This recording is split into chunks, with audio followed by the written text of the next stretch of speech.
Good Tuesday morning. Michael Walsh here, Norwal Farm, along with Roger Norgal. It's a beautiful day today. It's in the mid to upper 20s right now. So we're getting ready to do the morning chores. Go down and check the sheep and see how they're doing, the goats. So let's get started. Cold weather routine. We plug the diesel in at night, block warmer. Then we start it up and give it a chance to warm up. They're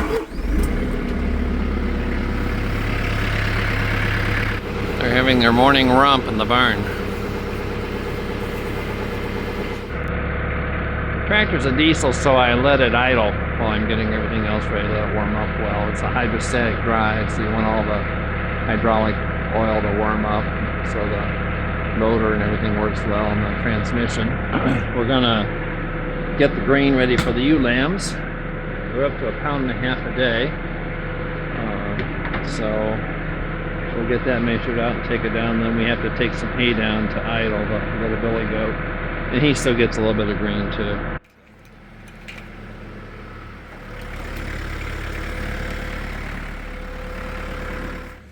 Keep the water hose here in the office. We've got radiant heat in the floor in here, so it stays at 60 degrees so things don't freeze up. So water hose we keep in here. Take it down with this morning and night. Fill the water tanks as we need. So we'll get that done today too.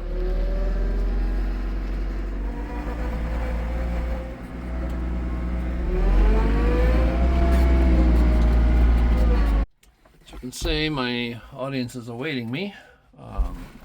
There was quite a bit of hay on the ground with the goats last evening and the sheep, and I had put some hay out there for the sheep as well, so we just had them clean that up. The ewe lambs, they're doing well. They're up to 1.5 pounds of grain per head per day. I see Idle has jumped out. So we'll have to get him back in. Yesterday there were 4 ewe lambs that had swollen ears. I talked to the feed rep. Thought maybe it was one of the additives in the grain, but it's only the Ile de France ewe lambs, and we've decided they don't act sick. There's no fever, they just have the swelling, and we're thinking that it might be something in the baleage, because maybe there's a plant or a weed that they normally would avoid if they were grazing, but since it's been harvested and fermented with the baleage, that they might be eating that.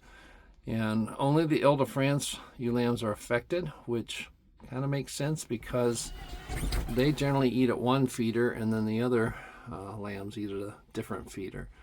So, and the intermittent aspect of it would make sense if that weed is in the hay and then they get exposed to it, and just by chance it was their feeder that did it. So that's the assumption we're going under right now. Doesn't seem to cause any ill effects so far.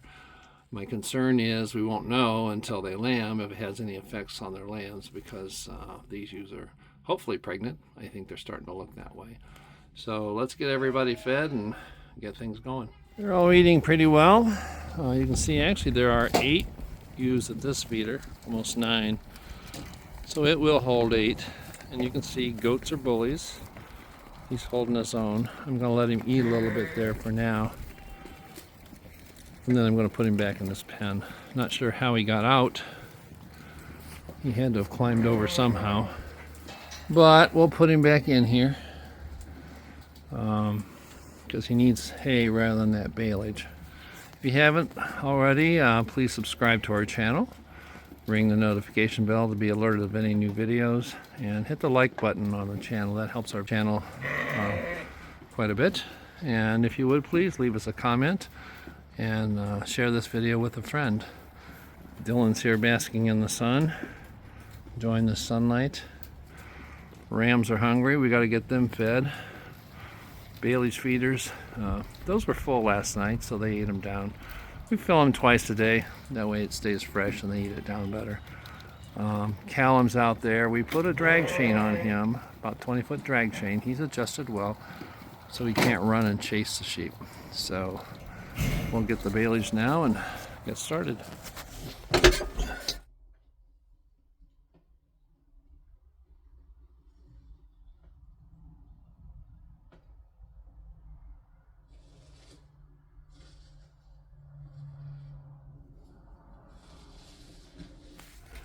We go through about a bale a day. I didn't put any baleage out last night for the ewes and the does and the llama, so that's the section they would have gotten last night. And you'll see I take the grapple hook, this thing right here, and grab those chunks and then shake it out. Around the top, it's pretty well frozen. I don't know if you can see the ice on top there, but shake it out, and the sheep and goats really love this stuff. They eat it really well. But I shake it out with a grapple hook so it's not real heavy and dense, and that way they can eat it better. And I fill the 2 racks for the sheep or the does and the ewes, and then I also put some on the ground, about, I don't know, 3 or 4 stacks so that the sheep can get there, because the goats are bullies and they'll guard the feed source, so you got to spread it out. So I'll show you how we shake this out and put it in the feeders.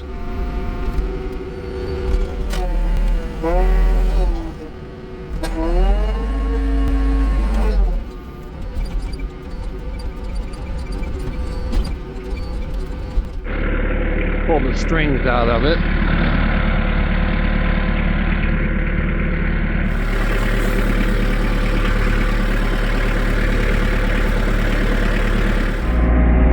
Sheep and goats are getting conditioned to the tractor. They know it's the grocery wagon, so when they hear the tractor fire up, unless they're eating their grain, you'll see they'll congregate around the feeder here as I pull in here.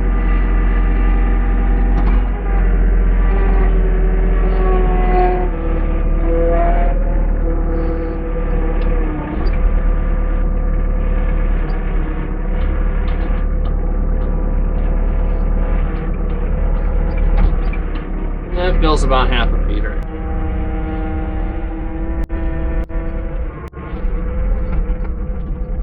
Got a little more than half, so I'll just leave that for them in that feeder today.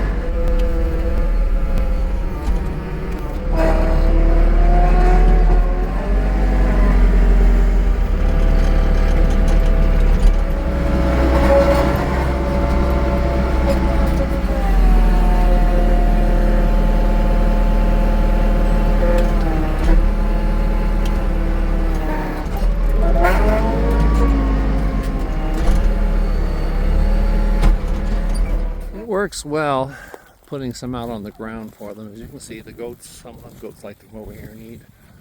When you spread it out, then the goats can't hog everything. They really like this baleage a lot. And on the ground, they really clean it up. They don't really waste much on here. So you see that ewe there cleaning it off the other sheep. So they really like it.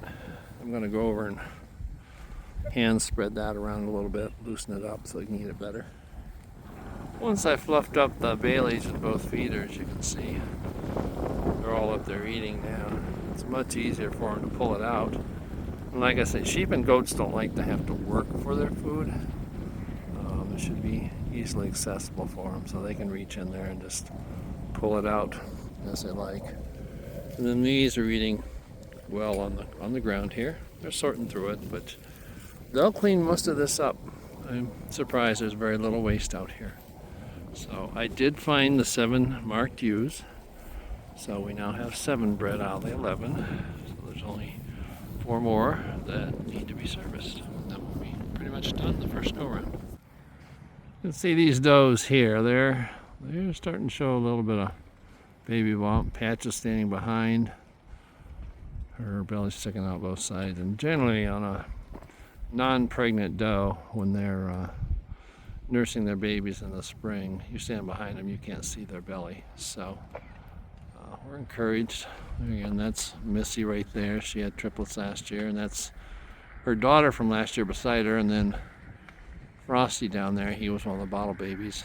He was one of the triplets that we took away from her. She raised 2 on her own. So the doelings and the wethers, the 3 wethers, they all seem to be doing really well on this. So really pleased.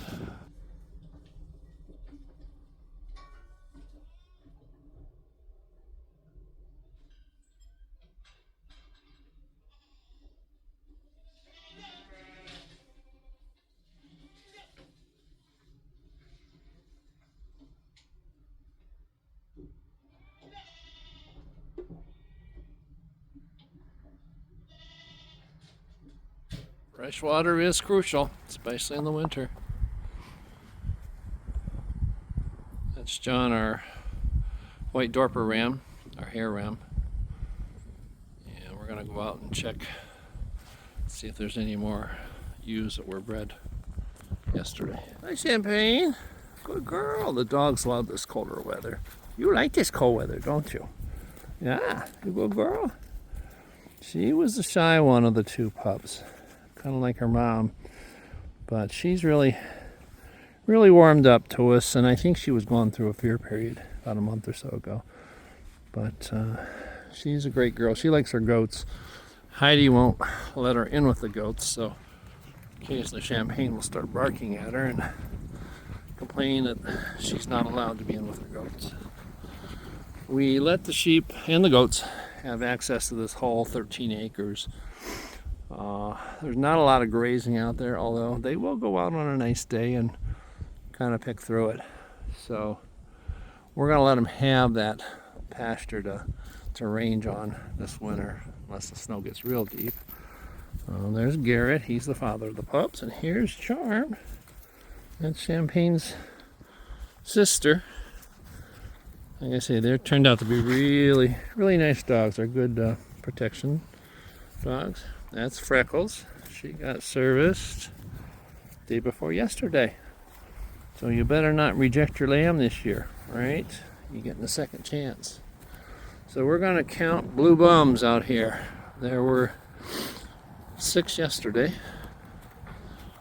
So Freckles is 1, 2, 3, 4,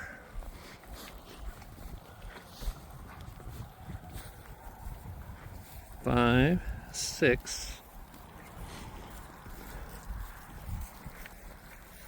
and this one I don't think counts because I think this is one of them that broke through the fence. Yeah, she broke through the fence early on. You can tell by her belly. She is really getting big. She's due the end of February, so she got bred to the Ile de France ram. Should be good lambs. She broke through the fence last year and got bred to the Dorper, so I guess she doesn't want hair lambs. But anyway, they should do well. See if there's any more out here. John was kind of hanging around one earlier. I didn't catch her number. Oh, 75. Okay, this is a new one. She got marked, so she'd been bred last night. Because she was not one of the original 6. So 75 is a new one. Check and see if there's anybody in here. Check their mineral. They love this shed. It breaks the wind, and you can see the sun shines in here.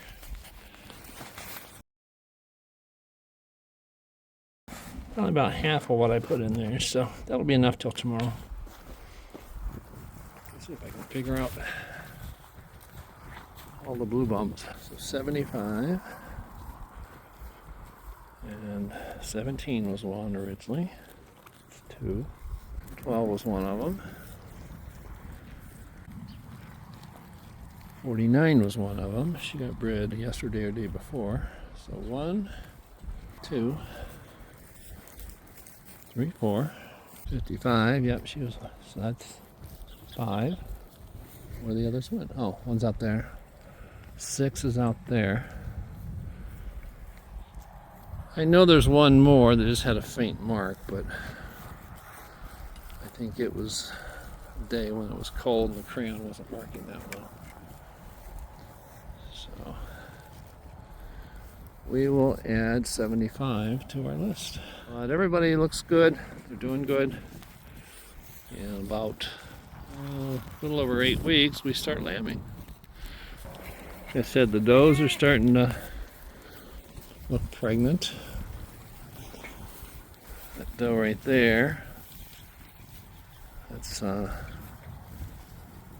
name is Betty the Witch with a B. She had triplets last year, but she's one of the bosses. This is one of the ewes. Yesterday had a lot of the facial swelling. You can see her eyes a little red. And her ear's still a little puffy there, but it's gone down quite a bit. There's another one, and it was just noticed yesterday. Another one right here. Not sure what's causing it. I don't think it'd be something like blue tongue because it's been too cold for the midges. That's been, well, we had a low of 12 above on Sunday morning, so I don't really think it would be that. But keep an eye on them. They're acting okay and eating okay. She's got a little running eye there. It's possibly a virus going through them. Blue tongue's a virus, but I just don't think so. Probably won't know, but you can see her ears really puffy right there on the back side. Really swollen up there. No signs of trauma on them, so it's still a puzzle. Probably won't know what it was specifically. But next year with the baleage, I'm fluffing this up by hand because it gets pretty compacted.